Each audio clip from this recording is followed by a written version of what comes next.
ആനയുടെ വലിപ്പം ആനക്കറിയില്ല എന്ന് പറഞ്ഞ പോലെയാണ് ലീഗിന്റെ കാര്യം. ഒരു ഉദാഹരണം കൂടെ ഉണ്ട്. ഈ അമേരിക്ക ഇന്ത്യ ബന്ധത്തിലെ ട്രംപിന്റെ അടുത്ത് മോദി വെച്ച് പുലർത്തുന്നത് ഒരു അതിവിധേയ സൗഹൃദമാണ്. നിങ്ങൾ എന്നെ എന്തു ചെയ്താലും എന്നിൽ നിന്നൊരു പ്രശ്നം വരാത്ത സൗഹൃദമാണ് മോദി വെച്ച് പുലർത്തുന്നത് എന്ന് പറയുന്നത് പോലെ ഈ രണ്ട് കാര്യങ്ങളും അക്ഷരാർത്ഥത്തിൽ തോറ്റുപോകും ലീഗ് കോൺഗ്രസ് കഥ പറഞ്ഞു കഴിഞ്ഞാൽ. കാരണം അത്രമേൽ അതിവിധേയ ബാന്ധവം, ഒരു സൗഹൃദം എന്ന് പറയാൻ പോലും പറ്റില്ല. ഇങ്ങനെ ബന്ധിക്കപ്പെട്ട് കിടക്കുക ലീഗ് കോൺഗ്രസ്സില്, ലീഗ് UDF-ല്. ഒന്ന് ആലോചിച്ച് നോക്കൂ.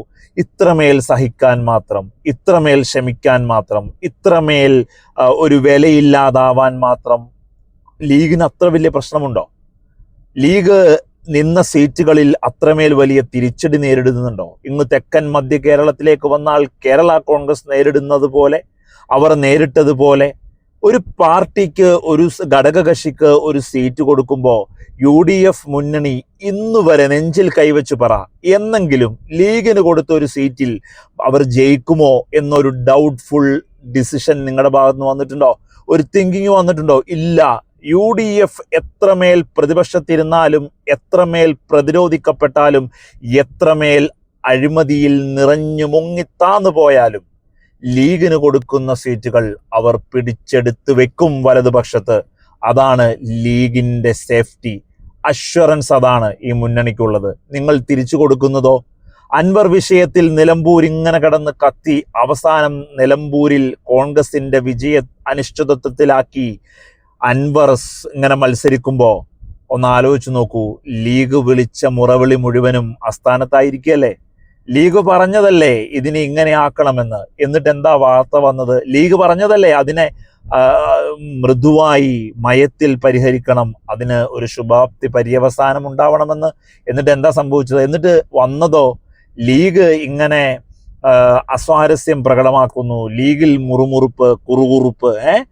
ഇതൊന്ന് തുറന്നു പറയാൻ നിങ്ങൾ ലീഗുകാരോട് പറയാനുള്ളതേ, ലീഗ് നേതൃത്വത്തിനോട് പറയാനുള്ളതേ, കുഞ്ഞാലിക്കുട്ടിയോട് പറയാനുള്ളതേ, തങ്ങളോട് പറയാനുള്ളതേ, ലീഗുകാരുടെ പച്ചക്കൊടിയുടെ കീഴിൽ അണിനിരക്കുന്ന പച്ച മനുഷ്യരില്ലേ, അവരുടെ വികാരം ഇതല്ല കേട്ടോ. ഒരു കേഡർ പാർട്ടിയുടെ സ്വഭാവം വെച്ചു പുലർത്തുന്ന CPM-നൊപ്പം നിൽക്കും കേഡർ പാർട്ടിയുടെ ഡിസിപ്ലിൻ ലീഗില്. ഒരു കാര്യം തങ്ങൾ കുടുംബത്ത് നിന്ന്, പാണക്കാട് തറവാട്ട് മുറ്റത്ത് നിന്ന് കേരളത്തിന്റെ പച്ചപ്പടയുടെ കുട്ടികളിലേക്ക് വന്നാലേ അത് അക്ഷരം പ്രതി അനുസരിക്കുകയല്ലേ.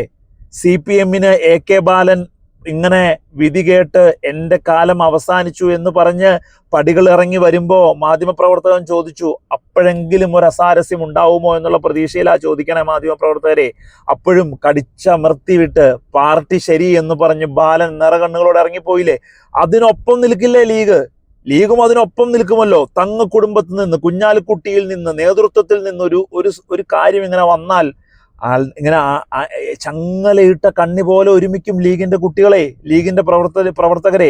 ഒരു പ്രശ്നവും ലീഗുകാർ പറയില്ല. വോക്സ് ഞാൻ തന്നെ പല ആവർത്തി ചർച്ച ചെയ്തിട്ടുണ്ട് ലീഗിന്റെ ഈ കേഡർ സംവിധാനം. എന്നിട്ടോ 5ാം മന്ത്രി ചോദിച്ചപ്പോ ഉണ്ടായ അന്നത്തെ ആ പഴയ കാലം മുതൽ ഓർമ്മയിൽ നിന്ന് എടുത്തു പറഞ്ഞാല് ഒന്ന് ആലോചിച്ച് നോക്കൂ.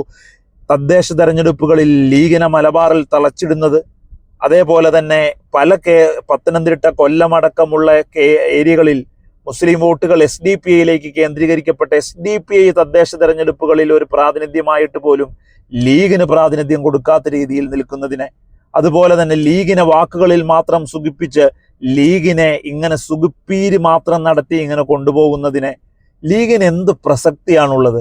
15 സീറ്റ് നേടിക്കൊടുത്തു കഴിഞ്ഞ തെരഞ്ഞെടുപ്പിലും. വരാനിരിക്കുന്ന ഏറ്റവും കോൺഗ്രസിനി, UDF-നി നിലനിൽക്കുമോ എന്ന് രാഷ്ട്രീയ ഇന്ത്യ ഉറ്റുനോക്കുന്ന ഈ തെരഞ്ഞെടുപ്പിലെ, കേരളത്തിലേക്ക് നോക്കുന്ന ഈ തെരഞ്ഞെടുപ്പിലെ, കേരളത്തിൽ UDF-ന് തിരിച്ചുവരവുണ്ടോ എന്ന് നോക്കുന്ന ഈ തെരഞ്ഞെടുപ്പിൽ ചങ്കുതൊട്ട് UDF മുന്നണിക്കാർ ഉറപ്പിച്ചു വെച്ചിരിക്കുന്ന സീറ്റ് മലബാറിൽ, കേരളത്തിൽ ലീഗ് മത്സരിക്കുന്ന നിയോജക മണ്ഡലങ്ങൾ മാത്രമാണ്.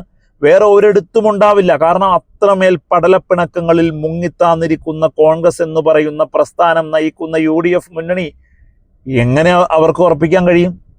മുഖ്യമന്ത്രിയുടെ കാര്യത്തിൽ, ഓരോ ഘടകകക്ഷികൾക്കും സീറ്റ് കൊടുക്കുന്ന കാര്യത്തിൽ എത്രമേൽ വലിയ പ്രശ്നങ്ങൾ പരിഹരിക്കാനാ. നോക്കൂ, 10 വർഷം പൂർത്തിയാക്കുന്ന പിണറായി സർക്കാരിന് അവസാന സമയത്ത് കടന്നാക്രമിക്കേണ്ട സമയത്തും കോൺഗ്രസിന്റെ, UDF-ന്റെ ഇന്റേണൽ ഇഷ്യൂസിലേക്ക് ഇങ്ങനെ എംഫസൈസ് ചെയ്ത് നിൽക്കുകയാണ് അവിടുത്തെ പ്രശ്നങ്ങൾ. രാഷ്ട്രീയ പോരാട്ടം, രാഷ്ട്രീയ നിലപാടുകളിലുള്ള വിയോജിപ്പ് ഇങ്ങനെ വന്ന് പറയാൻ പോലും സാധിക്കുന്നില്ല.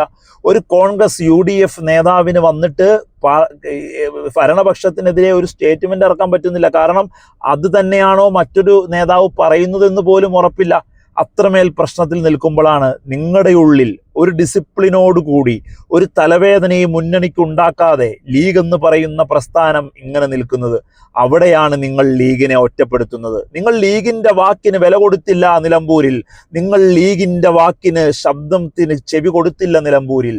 അങ്ങനെ നിങ്ങൾ കൊടുത്തിരുന്നെങ്കിൽ PK കുഞ്ഞാലിക്കുട്ടി എന്ന സമകാലിക ഒരു വലിയ രീതിയിലുള്ള ഒത്തുതീർപ്പ് ചർച്ചയുടെ നായകന് ഒരവസരം കൊടുത്തിരുന്നെങ്കിൽ തീർച്ചയായും PV അൻവർ ഒറ്റയ്ക്ക് മത്സരിക്കുന്ന ഒരു സാഹചര്യത്തിലേക്ക് ഉണ്ടാവില്ലായിരുന്നു.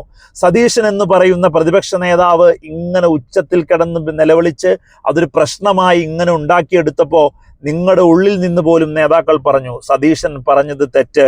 സതീശനെതിരെ പല രീതിയിലുള്ള മുറുമുറുപ്പുകളും കോൺഗ്രസിൽ പോലും വന്നു. സതീശ, കോൺഗ്രസ്സുകാരെ, UDF ഐക്യമുന്നണി സംവിധാനമേ, നിങ്ങൾ കേൾക്കണം. അപ്പോഴും വന്നില്ല ലീഗിൽ നിന്ന് ശക്തമായ ഒരു എതിർപ്പ്. ലീഗിൽ നിന്ന് മുറുമുറുപ്പെന്ന് കേട്ട ഉടനെ നേതൃത്വം ഇടപെട്ടു, അത് ഒതുക്കി തീർത്തു.